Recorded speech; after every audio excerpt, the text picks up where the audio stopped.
tuolla ylhäällä. Jos haluatte, niin viritelkää etukäteen, eli kun kiinnitätte kepin, niin narun kiinni tähän keppiin.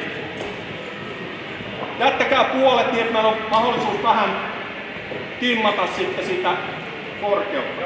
Kun me ollaan sulkiskentällä, me lähdetään harjoittelemaan jotain juttuja, niin liikkumisessa muistetaan aina kuitenkin, että tehdään startti. Et me ei lähdetä näin vaan me tehdään startti. No starttihan on tän näköinen. Pudotetaan pikkasen paino alas, jalat levittäytyy sivulle. Mikä tän etu on? Ollaan heti lähdössä. Ihan mihin tahansa. Startin jälkeen. Siihen suhteutettuna, että me lähdettäisiin tönköön jaloin kävelemään. Startti aina. Ja sitten mennään. Ja tässä otetaan harjoituksessa vain yksi askel ja lyönti. Harjoitellaan siis lyöntiä, ei niinkään nyt askelusta. Tärkeää, että maila pysyy koko ajan ylhäällä. Ei roiku tuolla, vaan me lähdetään niin, että meillä on käsi nenän silmien korkeudella.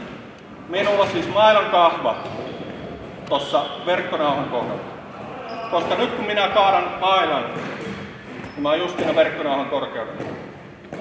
Verkkolyöntien tärkeä juttu, että kun me lähdetään mailan ylhäältä, me tehdään aina se puoli kuuluu.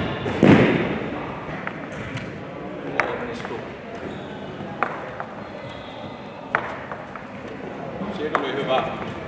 Siinä oli hyvä. Yli. Putkessa. Yksi pallo kerrallaan tosta. Ja heitto. Heitän tässä näin sen. Joo. Nyt heitti Jussi alakautta tosta. Oli aika tarkka heitto. Hyviä heittoja Jussi. Heitä vähän lähemmäs. Hyvä. Nyt oli hyvä.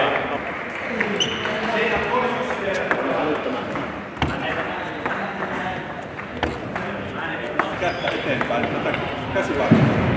Pelkästään täällä.